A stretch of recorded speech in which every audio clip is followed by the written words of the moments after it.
So welcome to tonight's forum, everyone. The forum is entitled Race, Policing, and the Color of Justice. My name is Bill Johnson, and I'm the founder and president of Embarcadero Media and the publisher of the Palo Alto Weekly. We decided to organize tonight's forum when it became clear that the national outrage over the death of George Floyd demanded action by all, using whatever tools at their disposal. The unprecedented protest, joined by people of all colors, gave hope that out of the deaths of Floyd and the many who have either preceded or followed him might actually create an opening for real change. As the local media organization that most residents of the Mid-Peninsula rely on, we are committed to not only covering this as a news story, but to act as a catalyst for real community discussion. And that conversation continues tonight with an extraordinary panel. Before I introduce the panel, a few nuts and bolts.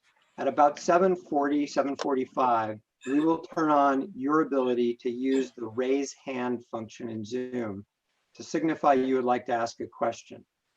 You may also submit written questions using the Q&A function, but we would want to make this as interactive as possible and prefer that you ask your question live when we call on you beginning at about 7:45. So use the raise hand function if you have a question.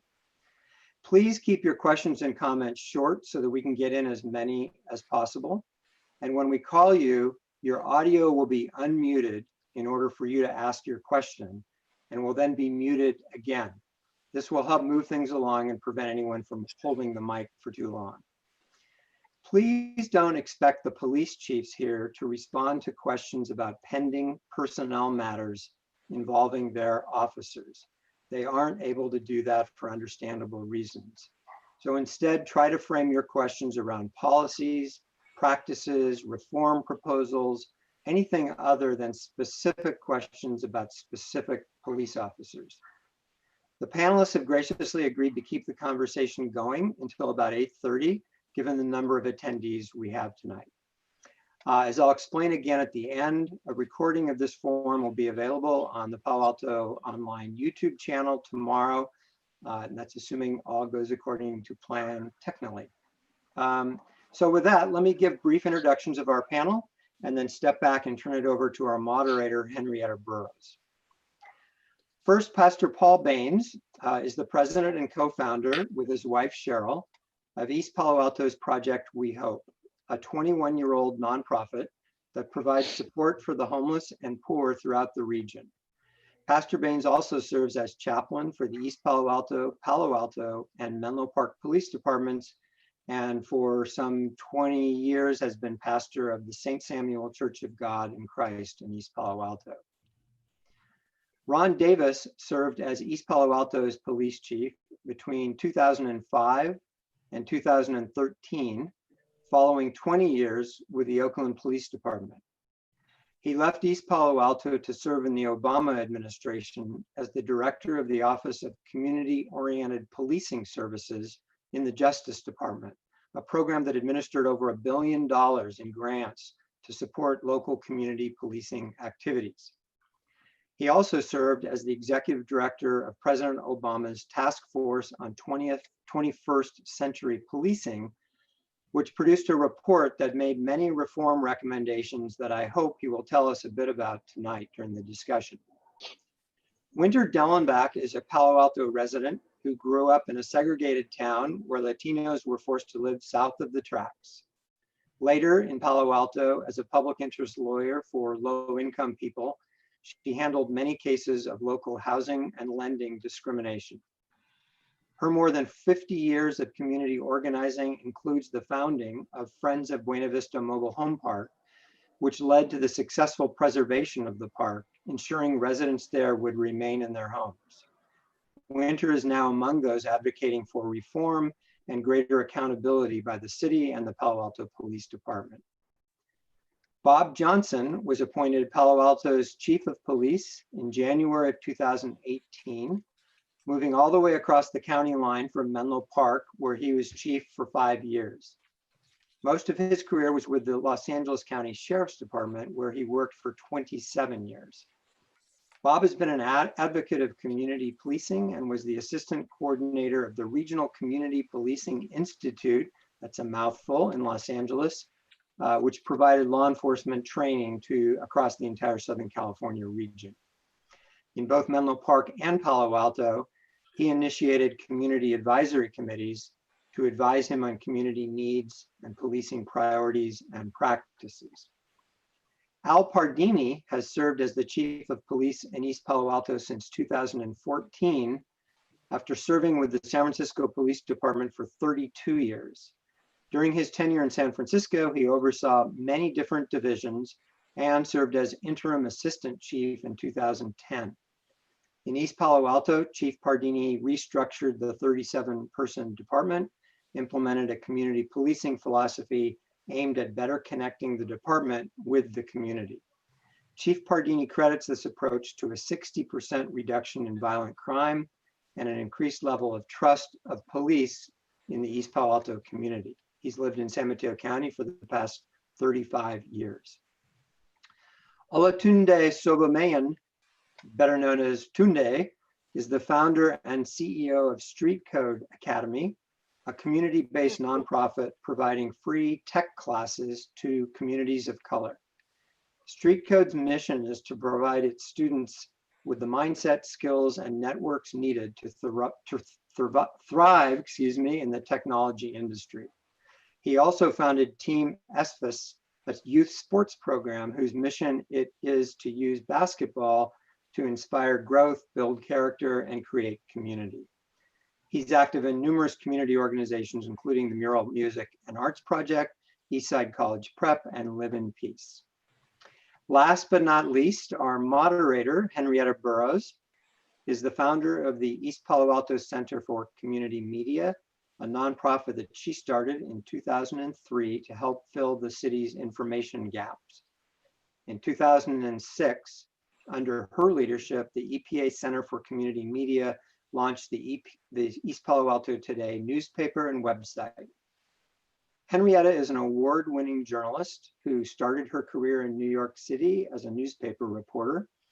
After moving to California in the 70s, she worked as editorial director for KNTV in San Jose. She currently produces and hosts the biweekly television show Talking with Henrietta, which is produced through the Mid-Peninsula Community Media Center.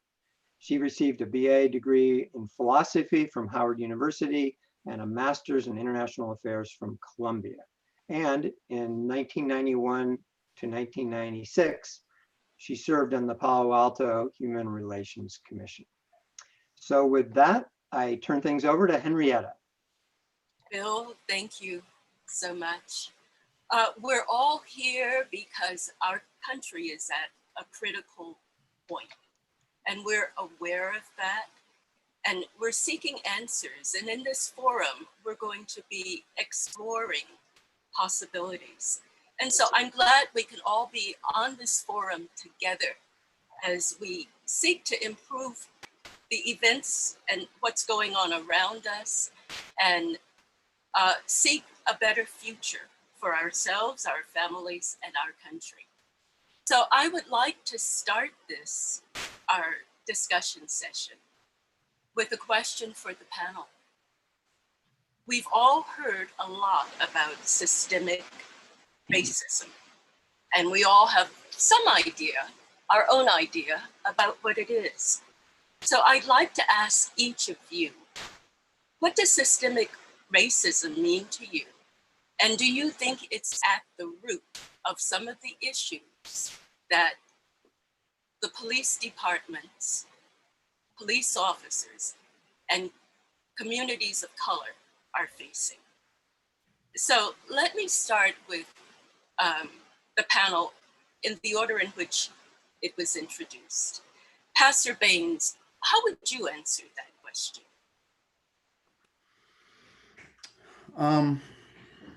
When I hear the word and use the word systemic racism, I'm looking at something that has actually been embedded in our society by the dehumanization of In this case, when we're talking about the racial issues with Black people, but it could be Black on white, white on Black, Asian on Latino, whatever.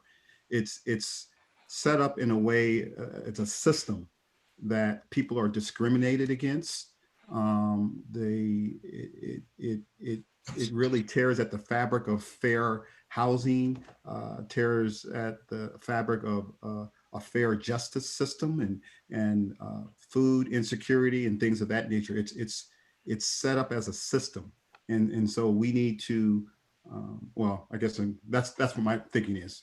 In regards to the second part of your question, is it in the police department, or I think that's what you were asking. I think the police department is a microcosm of a much larger issue. Is there racism in police departments? Yes, there is, but there's racism in all other areas too, like institutional racism in the academia. So I feel that the police department is just one aspect where we have to root out racism in, but there's many other areas of society we have to work on as well. Thank you. Winter, how would you answer? What do you think? Yes, I certainly agree with Pastor Baynes in terms of how institutionalized across institutions systemic racism is, and certainly not just within the police department, but it certainly includes the police department. But particularly with the police, with law enforcement agencies, there's a long history, and it goes to the founding of our country. And it's a disturbing history. You know, systemic racism is as American as apple pie. I think about it, apple pie with July 4th coming up.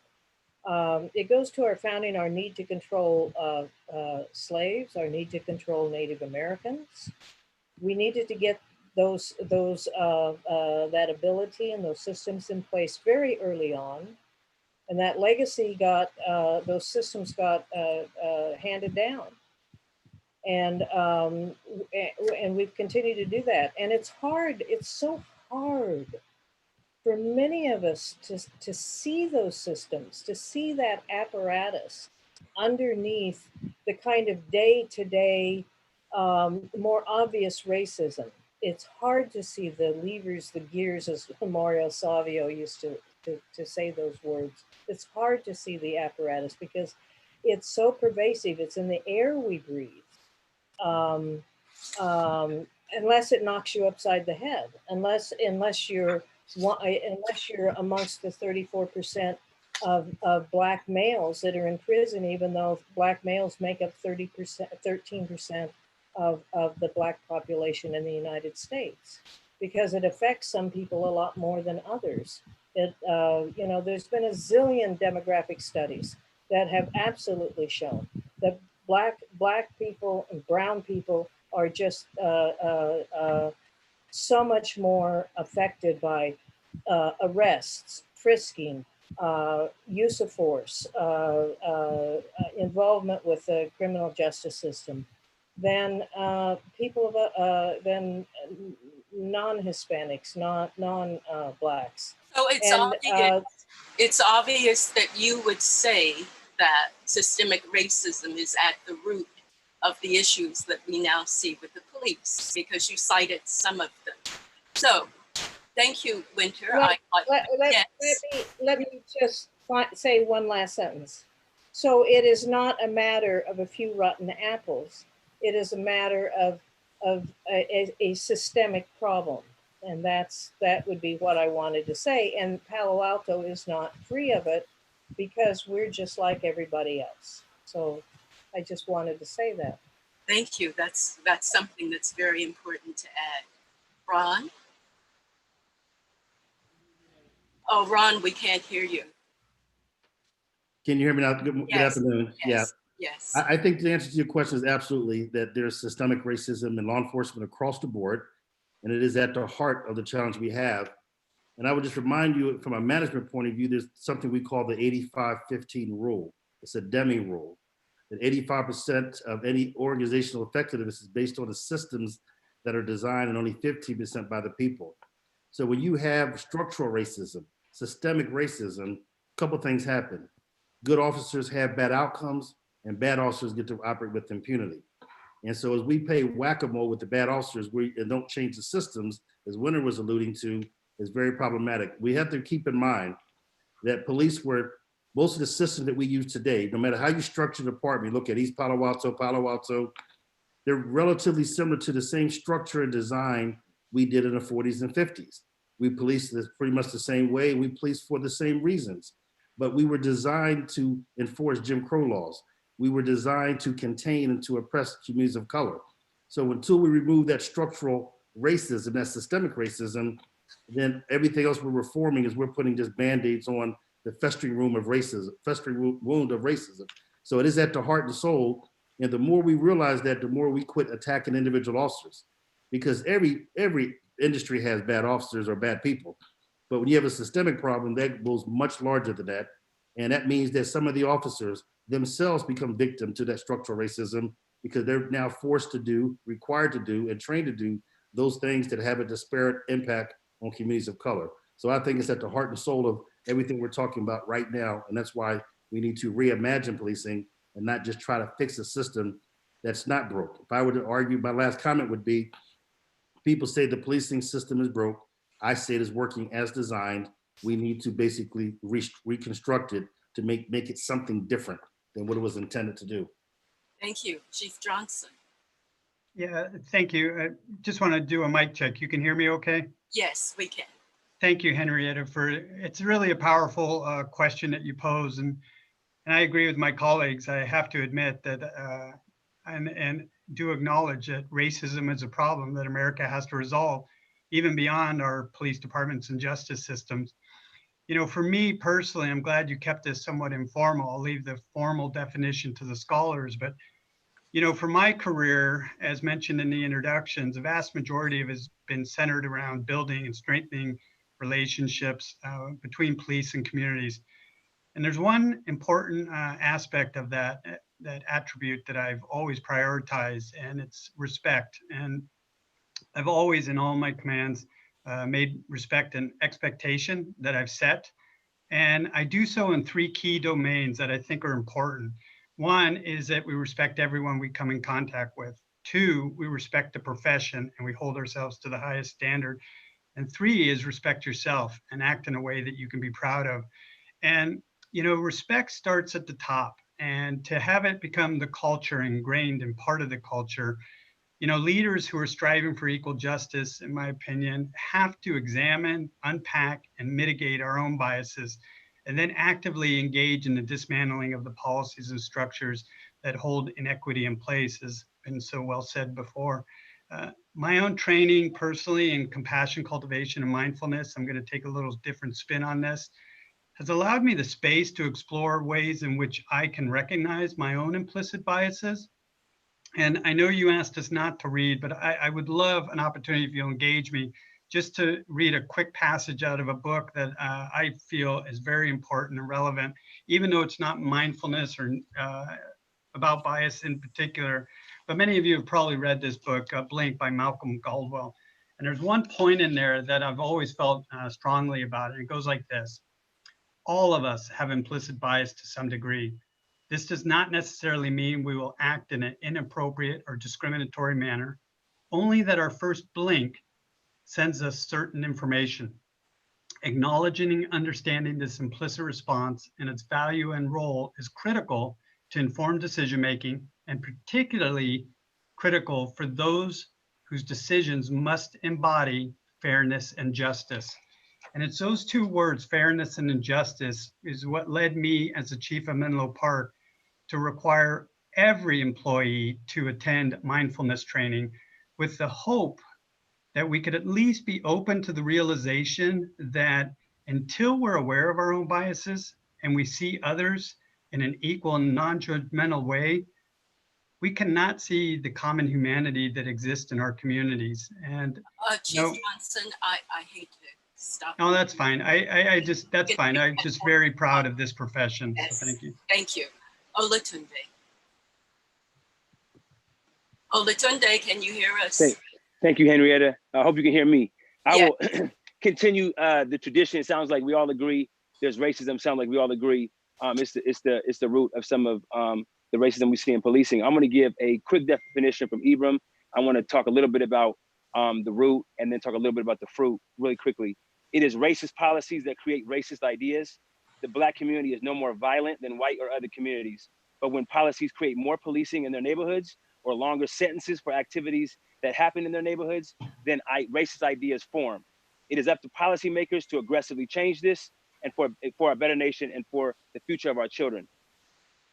The root, we can't start, right now. We have to talk about the fact that Black people were not even considered human beings when the founding of this nation happened, and that we have for 200 years created a system of slavery, then 50 years of Jim Crow. We now have this mass incarceration that has happened, and it comes from the same root of a racial hierarchy. That is the root of this, that white is on top and Black is on bottom, and we have not yet faced that, and we still see it. So I am for uplifting that entire root, much like Chief Davis talked about, and rethinking how we really do this stuff. And from a personal perspective, I want to share that the fruit of this root, when we talk about this tree that has grown so oversized, is now lead to my 8-year-old feeling lonely at school. He's the only Black kid. It leads to my 15-year-old extremely confused and crying because he doesn't understand how people can consider that, consider a man less and stand on a man for 8 minutes and 46 seconds. It's caused me to weep profusely because I'm now facing the idea that my kids are going to have to one day realize it's not about what they do. It's about the racist system that they're in. And so it is well overdue. Now is our time. It's our Emmett Till moment. It's our 1968 moment. It's a once in a generation moment to uplift this entire system. Olatunde, thank you. Chief Cardini. Thank you, Henrietta. I think I'm just going to build on what everybody else has said before me. But systemic racism is something that you've got to deal with. And I think that one of the things that I've tried to do is get the officers interacting with the community in non-law enforcement scenarios so they can have an opportunity to meet them. And when I hire them, I tell them, you need to treat everybody the same, treat them with respect. And I don't care if they've got a nickel in each pocket or $1 million in each pocket. You treat them the same, you treat them with respect, and you're going to find something out that one of these days you may have even arrested somebody, but you treated them with respect, and their life may not be in a good place, but you treated them like a human being with respect. And somewhere down the line, you may be trying to arrest somebody and you may be losing the wrestling match, but that person all of a sudden jumps in and starts helping you get the person under control. And I think that is one thing that we've been doing for the last 5.5 years in East Palo Alto, is getting the officers to know the community, getting the community to know the officers, to break down some of these barriers so that they know them. And my mantra has been, there's 37 of us, there's no reason you shouldn't know us all by our first name. And I think that's a first step in trying to change some of these things. Well, that might be a first step. And the two police chiefs here have talked about respecting everybody, but it seems that respect has not been enough for police officers all over the country, those involved in maltreatment of people of color. So let's talk about what we need to do. You've all said that racism it's systemic, it's embedded in the system. So do we need to change the system to get at the issues affecting police departments? Or can we look at police departments individually as a group and begin to affect changes there? Now, this is open for anyone who wants to start in it. Answering. So Henrietta, this is Ron. Keep in mind, when we talk about local law enforcement, there's some estimated 16 to 18,000 police departments in the United States, with the vast majority being fewer than 25 officers. And so that decentralized model makes the concept of individual locally a little bit tough. It was hard. So at one point we need to set national standards, but also with local control. And we do need to rebuild the system. And what I mean by that is we need to first define why we're here. There's probably not a chief on this panel or a cop in the country that doesn't think that communities over rely on the police. We have officers doing things they're not trained to do, they shouldn't do. And the only reason why they're doing it is because we as a community have failed to provide that service. That's what people are talking about when you talk about investment. So we need to change the system first to define what role the police should play in that system, right? In other words, it's more about public safety, not just the enforcement of laws, right? Make sure you make the investments in those kind of community-based and social programs that Tunde and Pastor Baynes are running that have a greater impact on crime than putting 3 more cops on the beat. And make sure that you can then reduce the footprint of law enforcement so that it has a defined role, but you also have the funding to support those kind of programs and build a system where it's about making us community strong and healthy, not just the enforcement. So I think I'm very optimistic because I think the change is already starting. It has been, well, I would say East Palo Alto is a good example for some time, great leadership by the chief and the community. But I think the rest of the country can follow those leads and really start rebuilding policing to be public safety. So it's not all lost, but I think we better be careful that we don't want to tinker around the edges or try to put a Band-Aid on something that shouldn't be fixed. We should think about, I like Tunde's response of how do we lift that root up, right, and rebuild something that benefits us. Any other responses? Yeah, I think that, like I said earlier, it's bigger than law enforcement in itself. We got to have systems change in every sector of society. We didn't get here overnight. We're not going to get out of this overnight. But the old saying is, how do you eat an elephant? One bite at a time, right? And so if we don't look at, from the training of our kids, if you look at a baby is taught racism. It is taught prejudice. It's not born with that mindset. And so we have to look, what are those influencers that society has where it comes to social media, when it comes to academia, when it comes to businesses? Are we looking like the diverse community that America is at every level, particularly at the decision-making level in the leadership positions? If we don't start to include more diversity at all levels, then you're going to only have a myopic perspective from that group that is in power or that's in charge. And so, it's just my thoughts on that. So what I'd like to ask, we're talking about changing a system that's embedded for hundreds of years in this country. Now, some of us are talking about change, and there are others who don't want change. And Ron just now talked about all of these police departments. What's going to inspire all of these police departments to want to change? What is it? I can't speak for all police departments. See, we just went globular, which I completely honor that, because everything that Ron and Pastor Baynes just said is completely right. Spot on. But at least myself and possibly, well, most of the people here, not all maybe, we can only do what we can only do. So what I'm hoping to do is in my community, my small community, I'm hoping to make some changes in the Palo Alto Police Department. And I'm hoping that Chief Johnson will help me, Chief Johnson. And I'm hoping the people of Palo Alto will help. And the city council has made really strong commitments to do just that. And they want to do reforms, but I also believe they want to do some systemic reforms. They have made some real commitments. So I have some ideas, and one of them starts with recruitment. Now we're going through a real budget crunch. And so it's not like we're going to do a lot of recruiting, but we can gear up for it. And we can look at the city of East Palo Alto possibly as part of a model who reached out and tried to diversify their police department some, and there may be other departments around that Palo Alto can learn something from. Sometimes Palo Alto, we kind of think we're smart.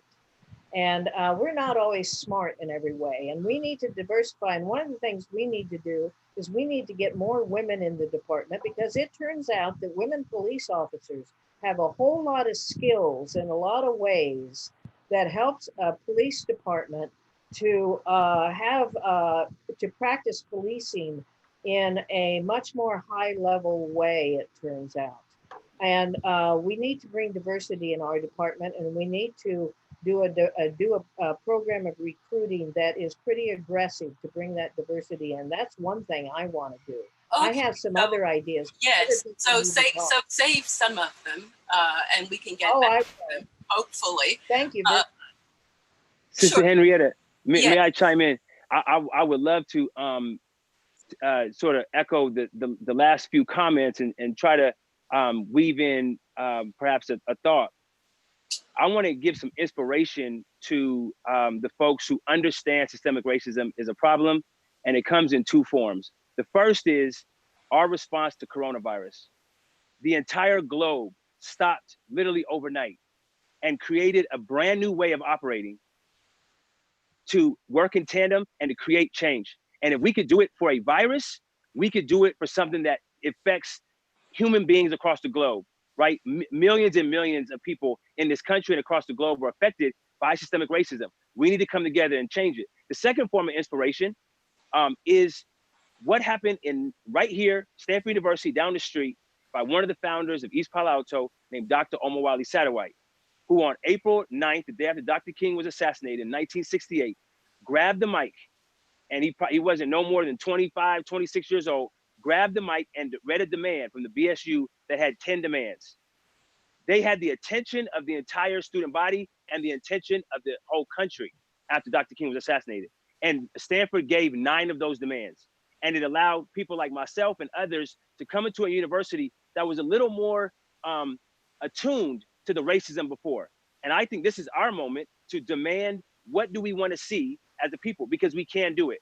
And the last thing I'll say is that we can start, I like Sister Winter's a point of like, how do we affect, because as Pastor Baynes was talking about, this is an onion.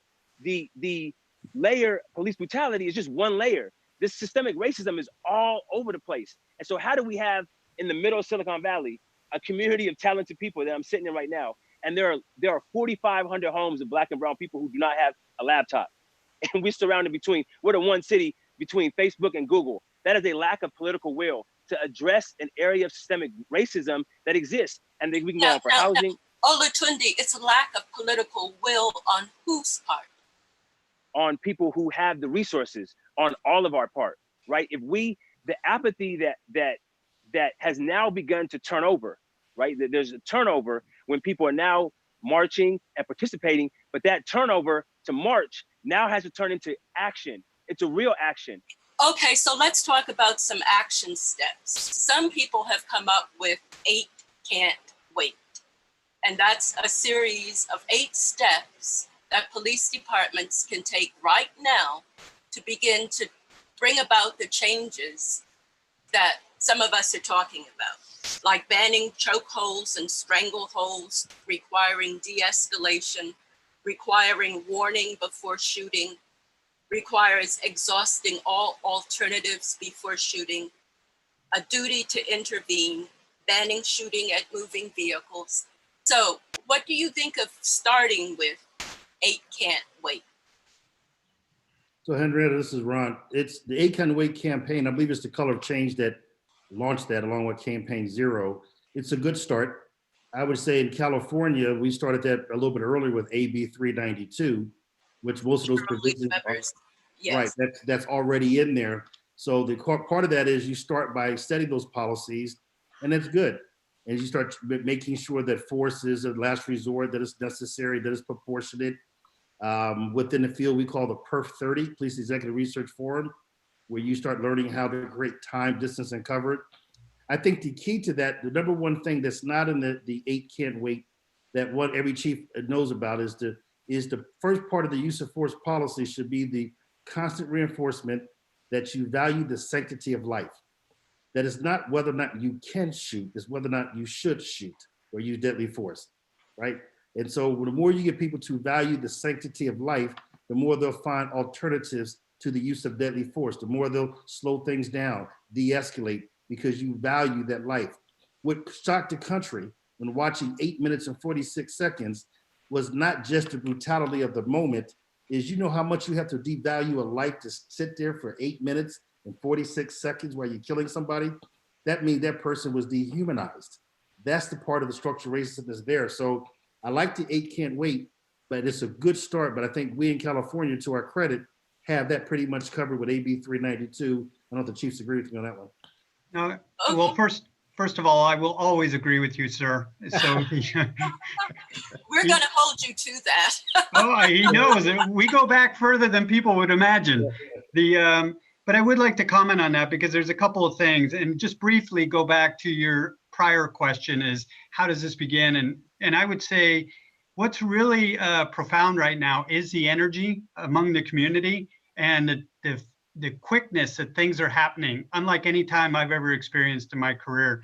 And that's exciting for this profession because I think the time, as was mentioned, is now. And if we're going to look to really make some major changes in this profession, I think the time is now to do that. And, you know, Palo Alto, when it comes to 8 Can't Wait, we have been actively evaluating our policies. We removed the carotid restraint, which is not a chokehold, but it's associated with one of their initiatives nearly the day after that came out. And that came from our officers who came to us and said, listen, we rarely use this. Let's just go ahead and take it out of the policy. Let's listen to the community, what they want, and try to make some changes. And they've been doing that in a lot of our policies, which I'm really grateful for. Now these requests from the officers, this all came after the George Floyd. Sure. Yes, but let me, to qualify that, as Ron mentioned, a lot of these initiatives, or a lot of the areas under the 8 Can't Wait for California, were recently modified and put into place and enhanced through both AB 230 and AB 392 in 2018. So there were changes to the policies that did include de-escalation, duty to intervene. So most agencies in California already had those aspects within their policy. We actually, and to our officers' credit, they looked at it and said, is there a way we can greater enhance those policies? And that's what I applaud them for doing. But I think, you know, to just expand briefly on that, I think it's, as Ron said, it's a good start. But really, a policy is only as good as the writing. And it really comes to the accountability and the transparency associated to that. And that's where I think chiefs need to take some ownership. Okay, I have a question for you, but before I ask that question, I'd like to go to Chief Cardini. Chief Cardini, 8 Can't Wait, is this something that's in effect in East Palo Alto? Yes, you know, I think like everyone has said, this is it's kind of a prompter to get everybody looking at things, because before those 8 principles were brought up, people didn't really know what the police department rules were and how they were operating unless they happened to see something in the street.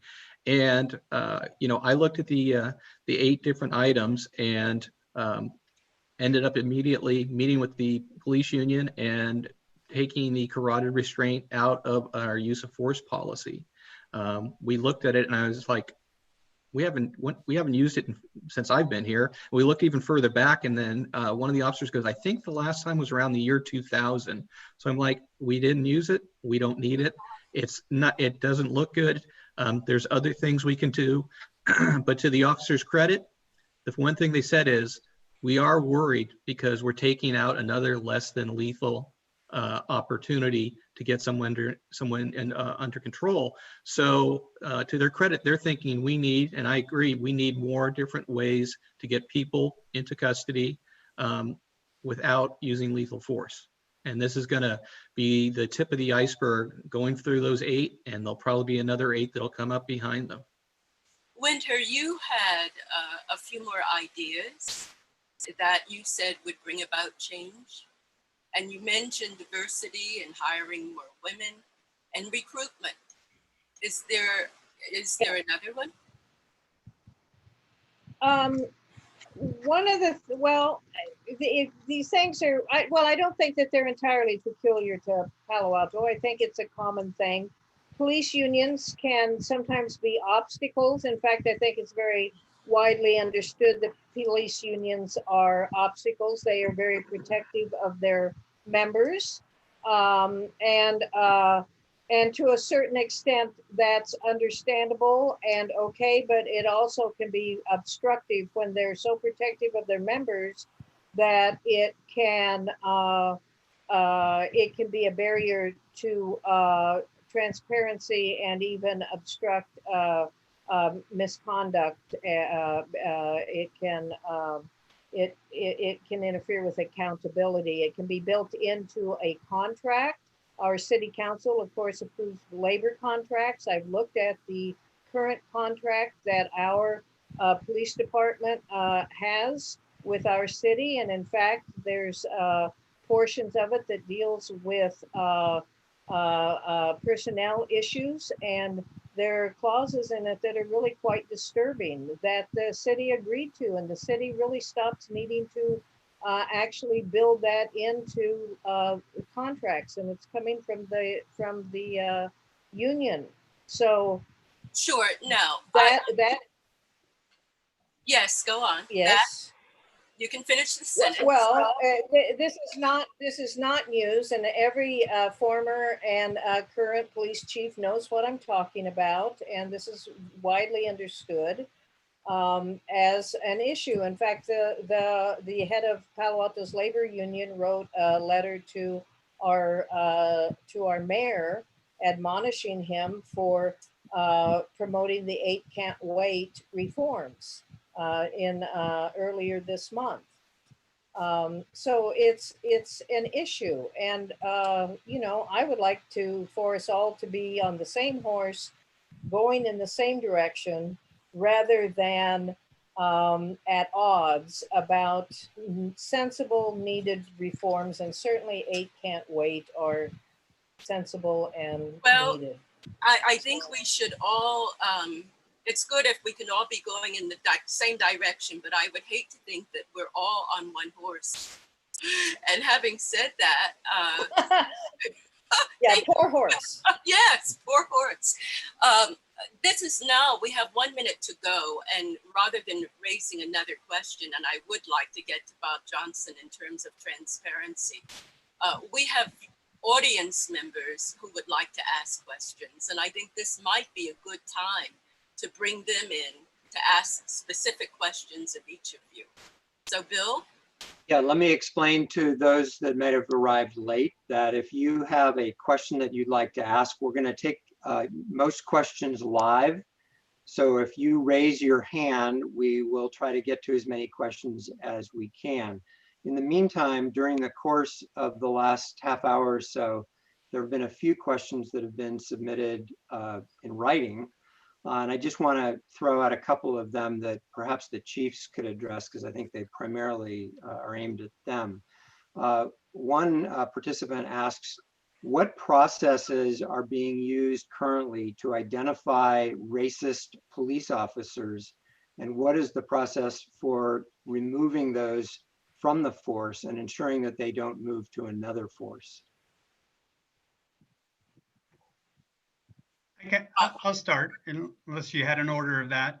You know, one of the things I think, and I'll speak just on behalf of the agencies I've worked, whether it was Los Angeles, Menlo Park, and now Palo Alto, the agencies I've worked for have all had mechanisms in place to track use of force incidents. We can extract data as far as the arrest contacts, associations that every officer has. We have red flag systems in place.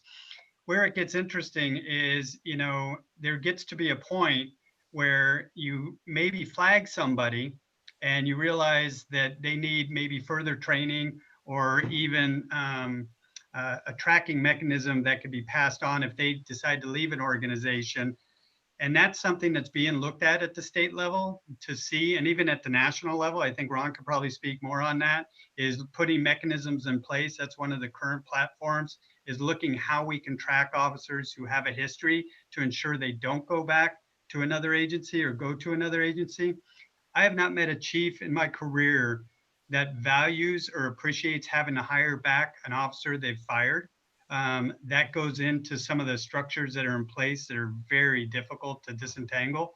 But I think there are also discussions in California that are going on about decertification and being able to decertify officers if they have a history of a systemic problem. So we will wait and see how that plays out. But there's so many different layers to this structure that we have to be aware of, because officers do have POBAR, it's a Bill of Rights, and that's what keeps them under protection with their unions, most likely in the state. So, Chief Cardini? Ron, can I add just two quick things that I think are important for that? One, two ways that you stop it. One, we're not very good at it. And what I mean by that is we still have not created a testing process where you can test racism. And so when we do background investigations, we do psychological exams. We this is not just police, society have not been able to test that to where it tells me before I hire you, like, nope, I'm not gonna hire you because you have a tendency. And probably one of the reasons, because I think if we were being candid, all of us have these implicit biases and we would probably fail the exam if there was one. So one, you try to hire good people coming in. And I think the other thing is you need to track enough data. This is part, you collect enough information so that you can start tracking and seeing it also, not so much their discipline, but even their stops. Why are all those stops African-American? Why are they all women? Why they're all this or that? And at some point you can put together then a portfolio, or at least a profile of the person that tells you if you have a problem. Now, what the chiefs will tell you, that by itself makes it impossible to remove them, but at least it starts the process of identifying a potential problem before it becomes a much bigger problem.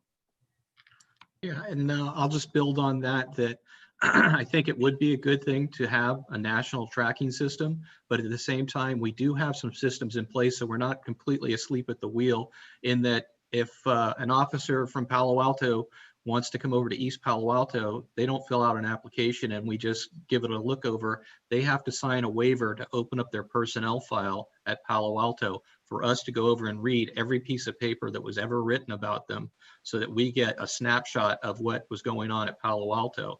And so that's one of the safeguards, that we don't take a problematic officer from one department and they get placed in another department. A couple of other. May I say something about that? May I say something? Sure. But there's a system in place in Palo Alto that officers can have citizen complaints. These are verified citizen complaints, and also internal investigations simply removed from their files after 2 years or 5 years. Those records can be removed from their files. Yeah, And Winter, so, that's not just California. That's not just Palo Alto, though. They have, again, that goes back to some of the structure in place. can you say something about that? Please educate me. So, I mean, every agency, has their records. They have a system, and it's documented what their holding records are, and they have to clear those records. So in certain circumstances, especially with officer discipline, they're only allowed to keep those records for a certain amount of time. And when that time expires, they have the right to have that taken off, depending. There are some that may stay on their file forever, but sometimes, such as the lower level complaints, not to diminish any complaint, but if it's determined that it was something that was not sustained, then that may come out of their file after a couple of years, depending on the records. Is that also even if they were found guilty of that violation?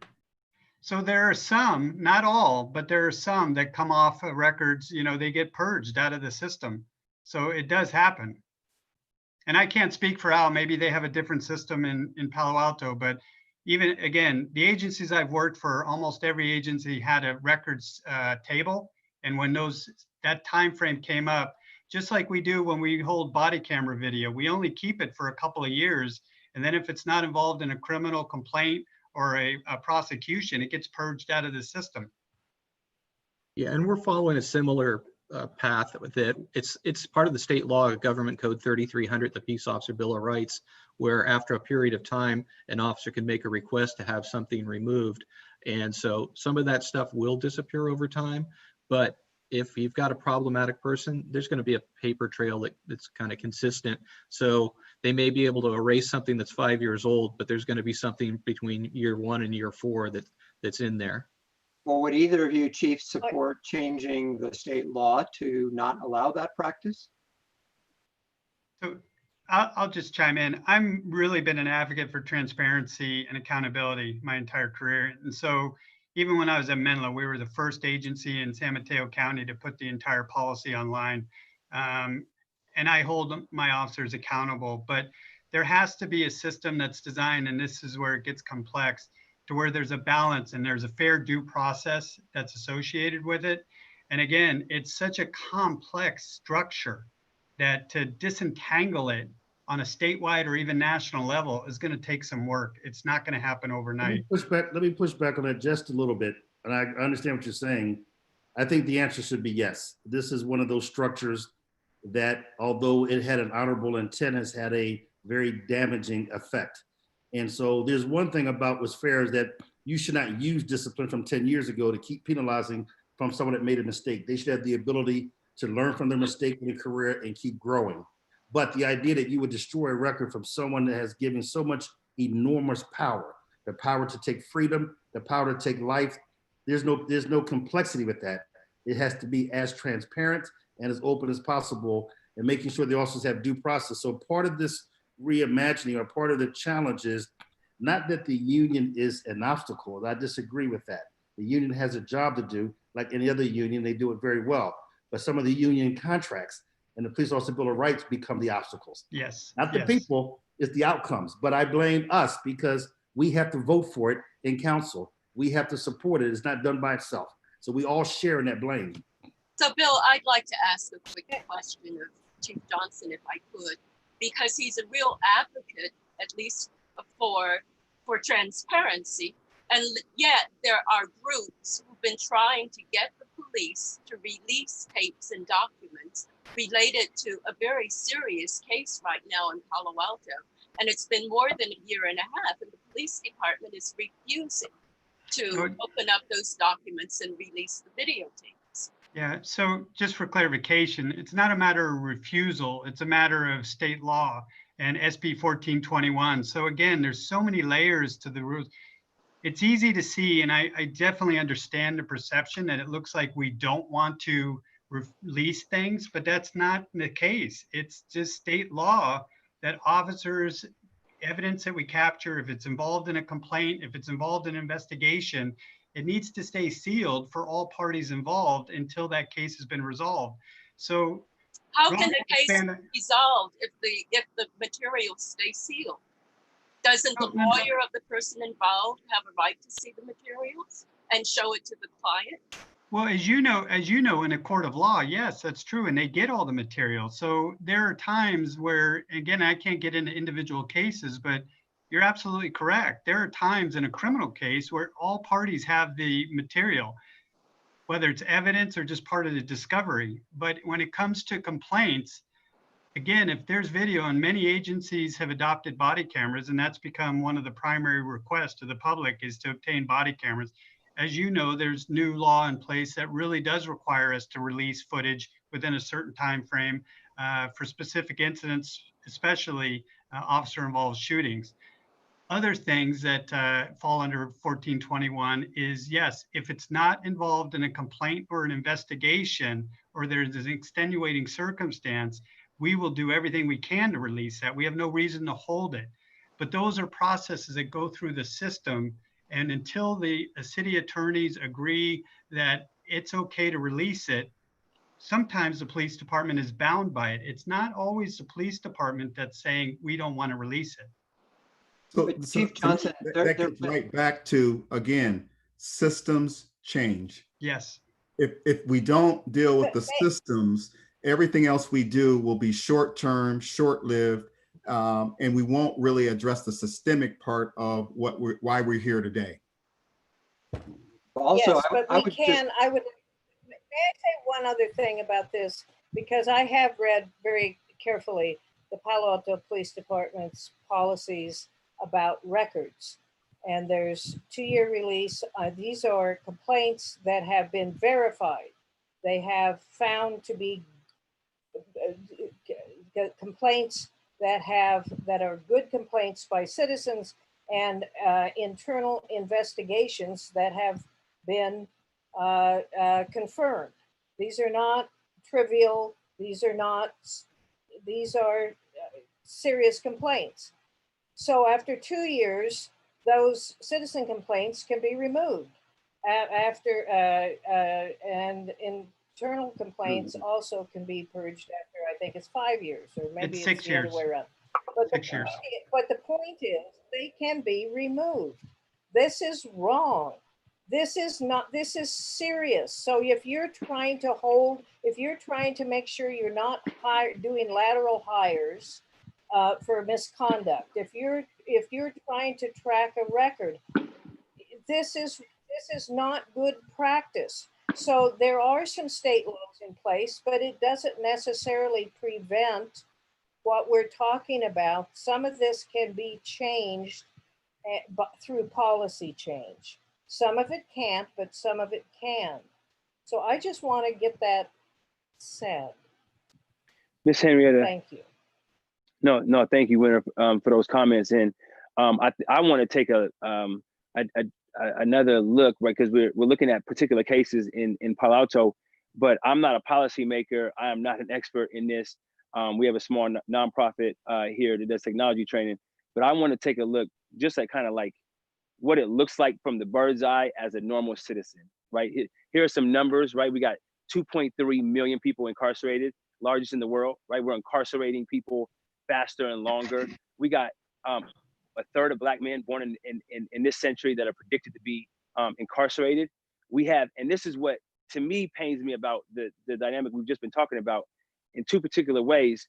One, we've been talking about records that can be erased from police. And to me, that's hypocritical when there is literally 250,000 of children who are locked up for life for a non-homicidal thing they did as a kid. So we are now not allowing for records to be expunged with children, but now police officers who have the right to take, or who have the power to take life, to take futures, are now being expunged in records, and we have it. And so to me, when we have this kind of mass problem, and we kind of have this, we have this hypocrisy and seemingly just obviously wrong policies. To me, you have Jennifer Eberhardt that said we clearly have biases. You have Ibrahim Kendi, who says biases start from policies. So we just need to redo the whole thing, reimagine it. I give credit to Minneapolis, who said, look, we had the right ideas, but yet on camera with body cams, we could literally casually take the life of a human being who had nothing more than an accusation of a wrong $20 bill. And that, to me, it shows that we no longer need to do Band-Aids, as Chief Davis has talked about. We need to uproot the entire thing, and we need to affect budgets, and it needs not to go to policing. It needs to go to the other areas that will fix the systemic problems that cause these wrong ideas, racist ideas, and racist outcomes. Okay, we've got a lot of hands up, and I'd like to get to some the people out there. One question one final question for the chiefs. However, from the submitted written questions, this questioner wants to know whether your departments are currently collecting data on the race, gender, and age of every person stopped or detained by every officer. Is there any reason why this data shouldn't be collected and released monthly to the public? Al, do you want to go first, or?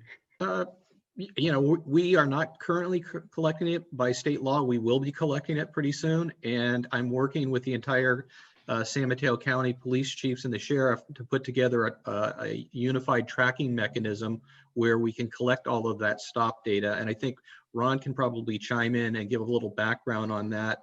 I think he's helped give some guidance in the area of stop data collection. Yep. So as far as Palo Alto goes, we just had this conversation because, again, I've only been here since 2018, and Bill, you may know, and Paul, you may know, this is a very progressive department. And back in 2000, they actually started doing that. They assigned an employee to extract all that data and provide it as a public report. And they did it for 10 years. And then ironically, through budget reductions that we just went through again, through budget reductions, that employee was let go. So they no longer had the capacity to capture that data.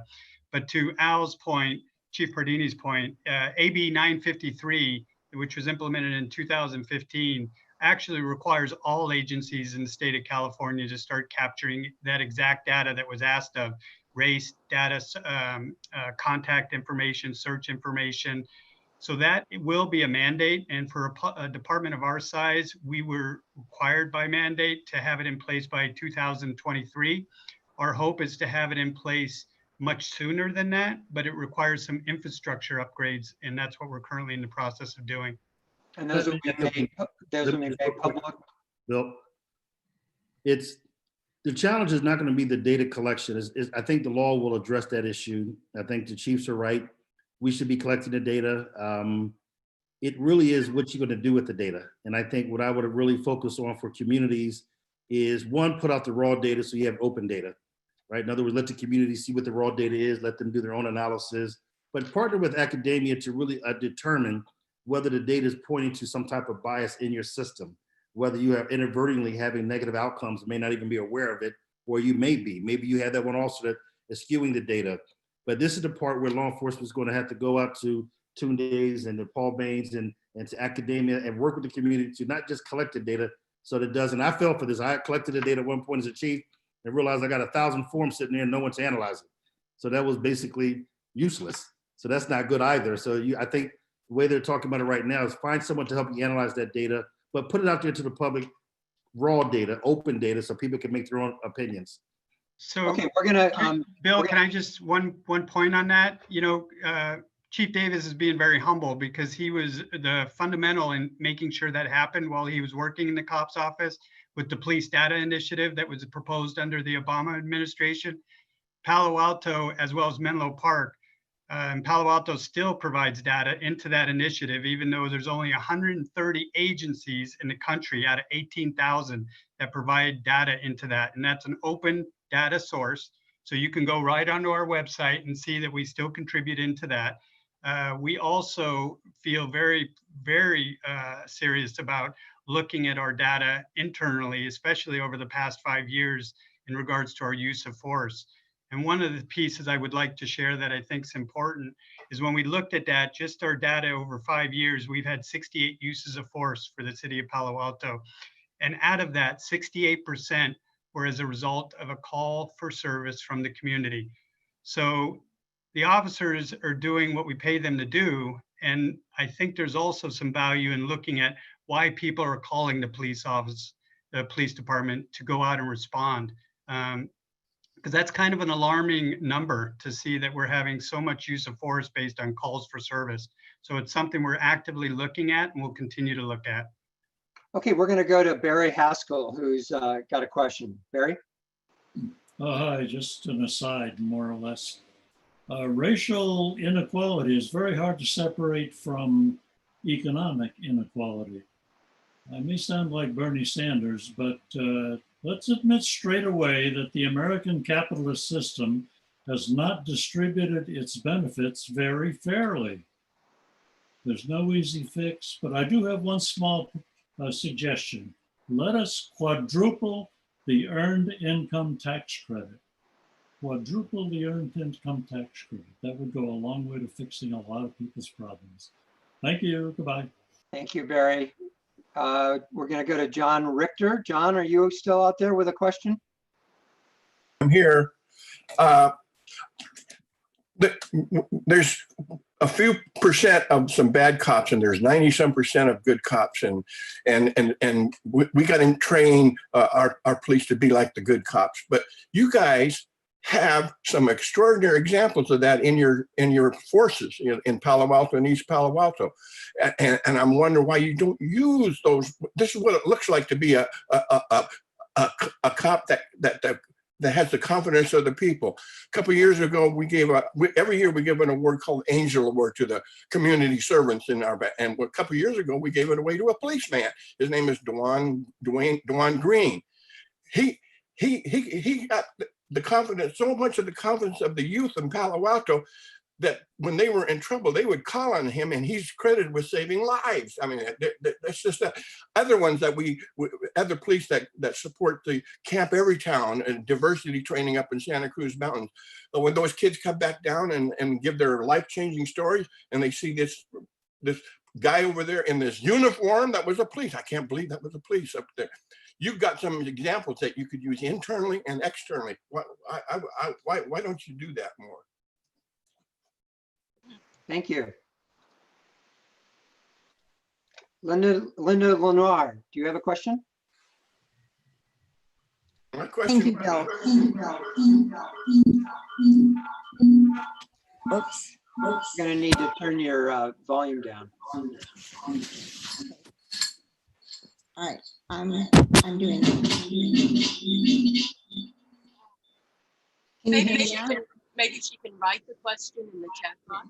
Is that better? Can you hear me now? Yeah, that's fine. Go ahead. Thank you. I'm so sorry for that. First of all, yes, kudos to Dwan Green. I worked with him for so many years, and you're right. Years ago, we did collect data. I was on the Human Relations Commission, and just about every month we did talk about actually who was being arrested at the time. But here's my question. The police respond to so many different situations, anywhere from a student being suicidal to domestic violence and on and on. My understanding, and I guess the question really is going to Police Chief Johnson, is that funding has been granted through mental health funds from the county to bring up a program called PERT, which, and Bill, you might remember this, that Chief Dennis Burns brought up for the community to review. And what it is it's a program that brings in mental health therapists to be responding to different kinds of calls and different kinds of situations that the police would be called to. So for instance, if a student might be suicidal or a domestic violence or child abuse case. And so my question is, I thought that this program was going to be starting soon, and I'm just asking about the program because it certainly is one way of reallocating funds in a very positive way for all of us, for the community and for policing. Yeah, so that's a phenomenal program. It's something similar to what we had in Los Angeles as well. So when I came to Palo Alto, I was very excited that that was in conversation. We had originally met with them upon my arrival, the Department of Behavioral Health Services, and looking to collaborate with them on that. It is something we've continually been discussing. We're one of three, Palo Alto's one of three sites that's been chosen for a PERT program. So they are in the process of hiring and training their clinicians. And once they're ready to go and they've established a schedule, we have committed to providing a resource. And by design, what they're looking at right now is to have a clinician in the car with an officer so they can handle and respond to those mental health calls. This came up a concern with the recent budget reductions. As you know, we had to reduce our workforce by 11 sworn officers, but I've assured them that even with the reductions, we'll make sure this happens. We're hoping to have this up and running within the next 6 months, but there's several little MOUs that have to be signed and contracts and agreement, but we're ready to go whenever they are. So thank you for asking that. We have a submitted written question that also for the chiefs. It says that this poster, David Beaver, appreciates the talk about holding officers accountable, but what you haven't addressed is the issues of officers protecting each other. And I would add to that the fact that we've had some cases where it's been supervisors that have not followed department policy, which obviously doesn't set a very good example for the officers under them. Can you address how you're dealing with officers that are not reporting things that they should be required under your policies? Yes, we deal with those as policy violation, discipline cases. If they fail to follow the policy that they're supposed to, there's going to be some sanctions there. I think the bigger picture is part of that system is broken, and that is the appeal process. And when we go to arbitration, we find that the judgment of the arbitrator is a very low ball compared to what we were going for. And so I might be going for a suspension for multiple days, which is going to cost the officer several $1,000s and give them something to think about because it's not something that rises to a termination case. And they take it to arbitration, and you've got one group of attorneys that represent police officers and one group of attorneys that sit as arbitrators. In the final analysis, you find that they keep coming back with things like give them a written reprimand instead of a suspension. And we're trying to send a message and set the tone for what we expect of our people. And so I think, that needs to get fixed. The potential solution is take it out of the hands of using attorneys as arbitrators, but perhaps retired judges who are used to sitting there evaluating the facts of a case. And I think we're going to see perhaps a better outcome in holding our people accountable. So would that require changes in union contracts or changes in state law? I think that's going to be more toward union contracts, because it's just a matter of the arbitration that's written into the different contracts. Some have binding, some have non-binding. But as I say, once again, what we see and where it comes back to haunt police chiefs is when you have a serious case and you try and terminate someone and they go to arbitration and maybe they get a suspension, but you don't want this person on your police force based on what they've done and how they've conducted themselves. And they get ordered back into the police force. And then the community looks at us and we can't open up the file and the law won't let us go, well, you don't understand what happened. We went in there and we wanted to get rid of this person and we got ordered to retain him and give him a lesser discipline. That seems to be something that definitely needs to change, because a police chief should have on his or her staff the officer that he or she wants. And if there's someone you want to get rid of, it seems no reason on earth it's justified that you shouldn't be able to do so. No, I absolutely agree with you. It's so frustrating for me. Bob, if you want to chime in about your experiences, or even Ron, you find somebody that shouldn't be a police officer and they keep getting sent back to you. Al, do you have binding arbitration in East Palo Alto? We have non-binding arbitration. And what about you, Bob? We have binding. Binding So it's interesting because the experience on this panel is, I think all of us without question have dealt with arbitration, and there's nothing, as I mentioned earlier, more frustrating than to hold somebody accountable and then have someone else say, well, you're being too hard. That's where change comes. You set expectations, you hold all ranks to the same expectations, and you do so fairly. And then through arbitration. So I agree with Henrietta. It's something that I think most chiefs would love to have changed. But again, it's something at the union level that most unions, at least the ones I've worked with, that's probably something that they're going to be very resistant of giving up. And for legitimate reasons, there are legitimate reasons why they're apprehensive of doing that, because chiefs do change frequently. And there's a concern that, a new chief could come in and just start disciplining people excessively with no protection. But it seems to me that depends on the policies that you have. Yeah. And that should not change depending on the police chief that's there. Without getting into the legal part, this is one of those that there's some structural deficiencies in many of the processes. And for example, the standard that the chiefs will use to determine guilt may be what they call a preponderance of evidence.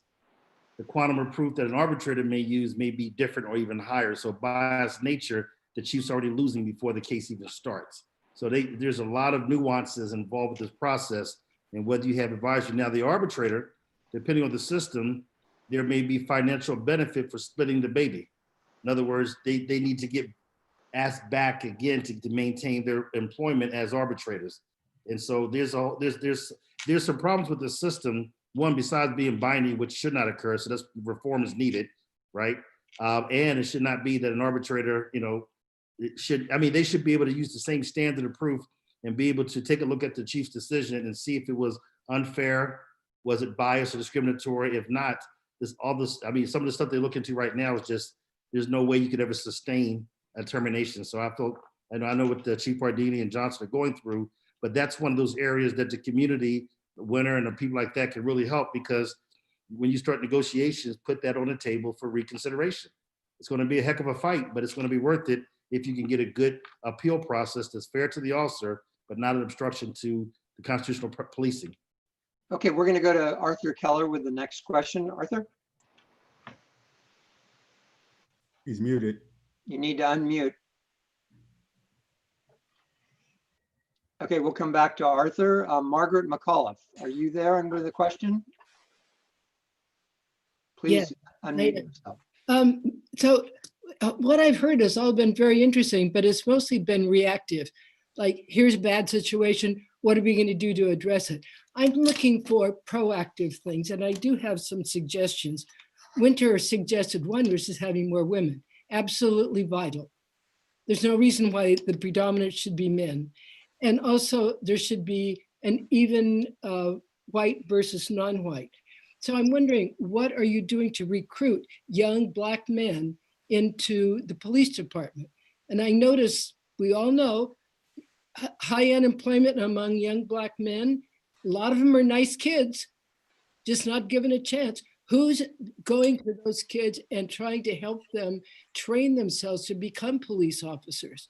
And what are you doing to make sure that what you have, that I liked what I think it was Chief Johnson said about sensitivity training, but that needs to be ongoing all the time, not just once or twice. And I would suggest that every officer anywhere ever should read Father Greg Boyle's books about how he dealt with kids in the Black community in Los Angeles.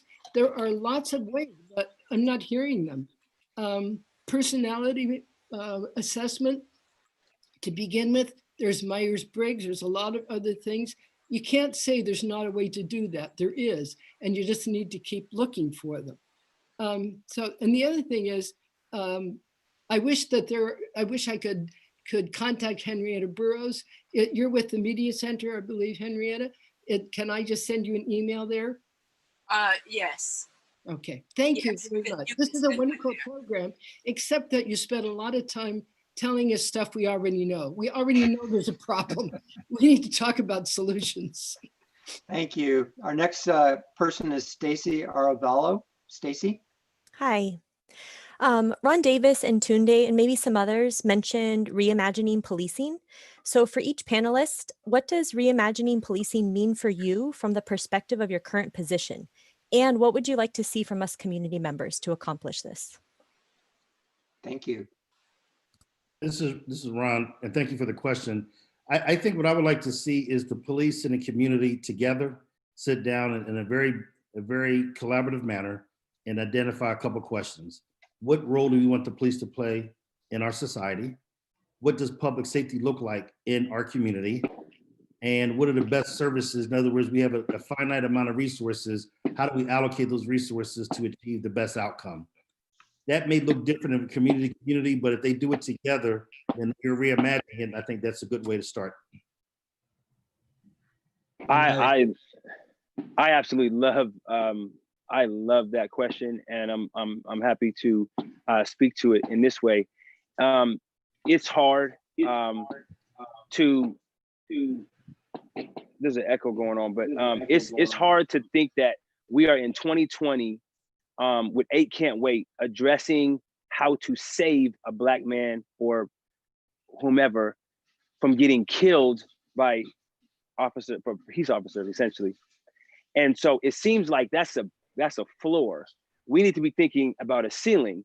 And it seems like if 98%, as a gentleman pointed out, cops are good and only 2% are bad, but it's leading to all these negative outcomes, we absolutely need to reimagine policing, period. I love what Chief Davis talked about in terms of asking community, what would you like for your policing? For me, as it relates to my work in technology education, we talk about the layers of that racist policies create racist ideas, right? So people think Black and brown folks cannot contribute in technology. Well, that's because there's a racist policy that has created an educational gap, a housing gap, a resource gap.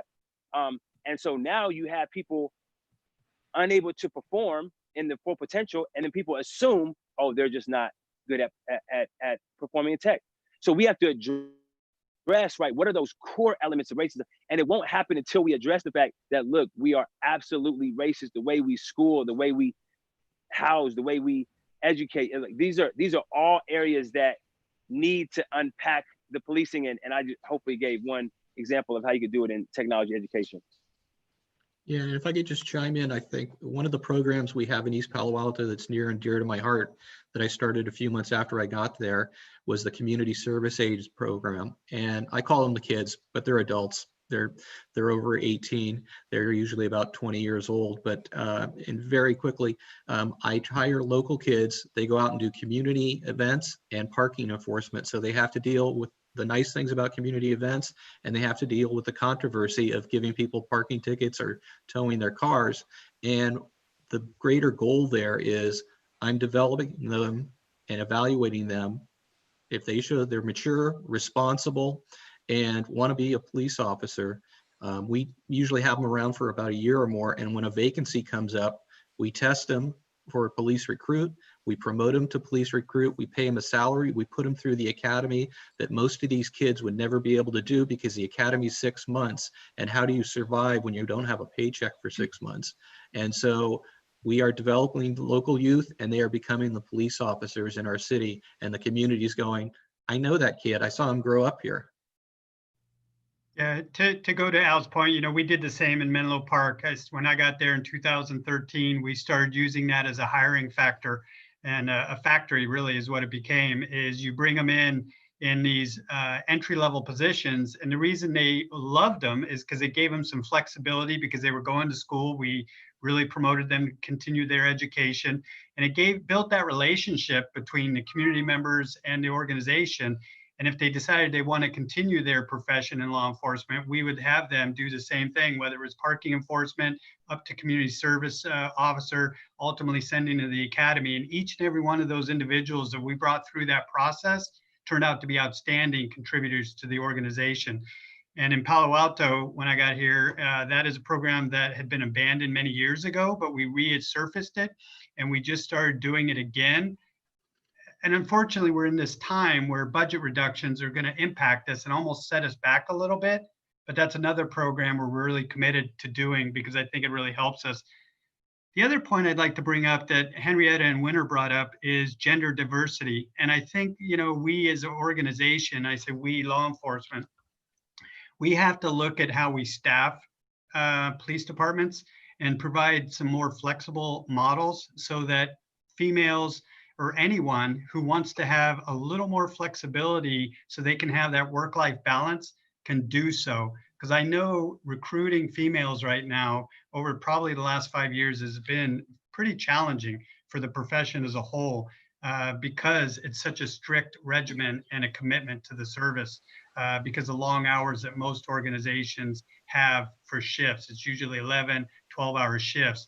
And that's a lot to ask of people. So it's looking at the models and how we serve our communities. Henrietta, before I left the Justice Department, we had gave a grant to Howard University. I think if I heard that. Alma mater, yes. Yes, to work with young males to talk about recruitment. And I'm gonna turn to Tunde for this. One of the things, and I love the program that the chiefs are talking about, but here's a question every department has to ask, and Tunde, please weigh in. What are you asking me to join? If I'm a young Black man, what are you asking me to join? An organization that represents the best of where we need to go, an organization in which I'm going to be valued, an organization where I can look at and see someone that looks like me at every level of the organization, or an organization that's treating people that look like me like crap. What are you asking me to be a part of? Are you authentic, or are you checking boxes to see that you have diversity? So all the programs are great, but you still got to answer the question. That's why the strongest recruiting thing that I heard from these chiefs were not the individual programs as much as their philosophy of engaging the community, right? Because now it's not only a local person, like Al's talking about he has with his program, but the way EPAPD is engaged with the community would make a young person say, I can see myself serving my community with this organization and not compromising my values because of the things they're doing. So this is more talking nationally. You tell the chiefs is, you know, you got to do more than go to a historical Black college or a Black church. You got to make sure you're operating. And if you're making change, then tell young Black people and women, I want you to be a part of the change. I would tell you statistically, evidence shows the more women you have in the police department, the less force you will be and ultimately use. Women have a tendency to resolve conflict without the need to use force in a very positive way with the same outcomes as men, except for the force. So that's just a side issue. We're coming to the end of our time, and I'm wondering, Bill, do we have time for another question, or is it time to begin to bring things to a close? Well, since I've opened Ellen Wheeler's mic, why don't we let her ask the last question from the public? Ellen? Thank you. I'm on the school board in Mountain View Wisconsin School District, and I have a question for the chiefs, and it's about school resource officers. Do you see a positive role for school resource officers going forward? Yes, I do. In fact, we are have just created a school resource officer position that was at the request of the school district. They said, would you provide us an officer if we fund it? And I said, yes, I will. And the officer's been identified. He's an officer that grew up in East Palo Alto. He lived there since he was 10 years old, and he's about 28 years old now.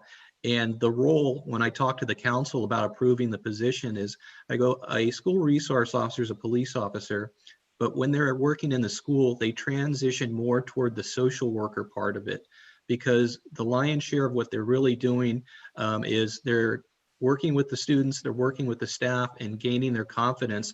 And what you see happening is the kids open up to the officer once they trust them, and you're finding out about physical abuse at home, sexual abuse, a lot of terrible things that they've been keeping bottled up.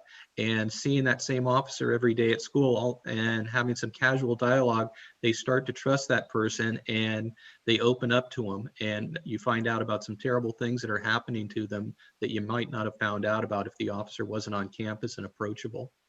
We have only a few minutes left right now, and I saw a question that was addressed to me in the chat box of what do Winter and I would like to have everyone walk away with. So I'm going to ask that of each of the panelists, ask it of each of you in about 30 seconds. What message would you like to leave right now? I would say that yes, go on. we are stronger together than we are apart, and that it's going to take everyone to lean in on to resolve these systemic issues. Every voice should be at the table and not on the menu. I think that's something I would leave with everyone. Okay. Chief Johnson? Yeah, I would actually say continue the conversation. I mean, these are, and I'll use Pastor Baynes' words, they're courageous conversations that need to be had. And to allow everyone to be at the table. That's where, in our advisory group, we've accepted every resident that applied so we could include anyone that wanted to have these conversations with us. And I think that's important because that's creates a forum for discussion. Sure. Winter? Yes, something Tunde said earlier, I guess he struck me as having expressed having a real sense of urgency. I shared that with him. We have a historic window. Historic windows only open once or twice in a generation, and it's open now. It's an opportunity, and we have to, as Pastor Baynes said, we have to do this together. That window is open, and we have to gather our resources, and we have to rush through that window with everything we have to make as much change as we can right now. We have to do it with seriousness. We have to do it with commitment and all the intelligence that we can muster. With great specificity, we have to make as much change as we can about police reform, police enforcement reform across jurisdictions, do everything we can to make as much change as we can. We have to do this very seriously because that window is going to change, is going to close. So all hands on board, and we can rise together. Thank you, Chief Cardini. I would have to say I very much agree with Winter. I mean, this is a good first step. We've got a lot of work to do, but tonight people learned a lot about what goes on behind the curtain in the police department and what the challenges a chief faces trying to deal with problematic officers and the problems with the system. So this is just one piece of it, but I think people learned a lot tonight from that, and we need to keep these dialogues going. Olatunde? We can't hear you, Olatunde. Apologies. I was just still emotional about hearing Sister Winter close out, and I share that urgency of right now that we can and should look very critically at our systems, at ourselves, and really where we can impact to try to disrupt this system. The fruit of racism is too sour, it's too painful, and it's time to create something new. And I, left Stanford 52 years since, Dr. Omawale, took the mic and sort of reimagined what a university could be. I think our time is now to reimagine what our community could look like. Chief Davis. Yeah, I would say this is the first step was a discussion, but the immediate next step is all discussions, all moving forward has to be rooted in the truth. We still as a country have not reconciled our past. We need to go through a truth and reconciliation process where we can look in the mirror and say there is systemic racism. The systems are still structurally flawed. Because as I tell chiefs all from the country, the truth may hurt, but selective ignorance is fatal. And if we start pretending like things don't exist, we can't solve it. So as we move forward, we're going to have to be candid with ourselves. We're going to have to make sure for a lot of people, and I'm just going to be very candid, especially people not of color, is Cubbie has a very good, one of his 7 principles. Seek first to understand, then to be understood. So sometimes listen, hear, try to understand the voice from a young person of color, what their world looks like before you try to be understood and explain why you can't do what you can do. Because you can do anything you need to do when things are right. So this is a unique moment, as long as we don't squander it, but we need to come out with the truth. We need to basically reconcile our past, and we need to then come together to move forward. So, but thank you guys for your leadership and hosting such a venue, because it is a great start.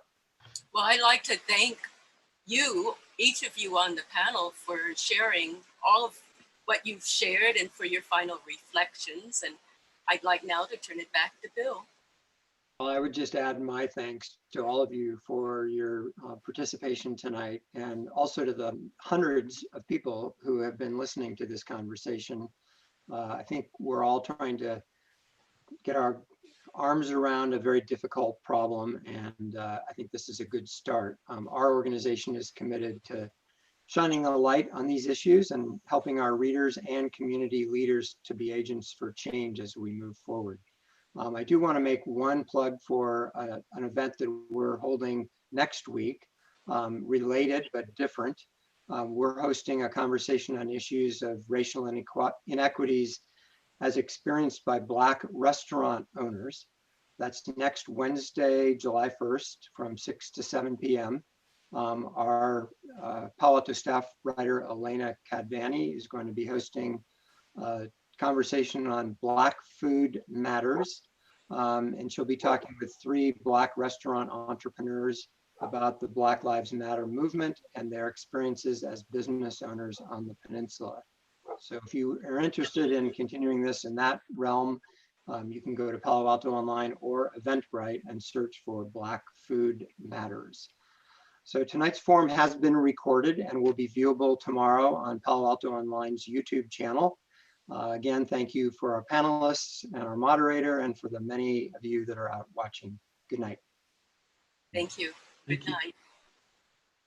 Thank you. Thank you all.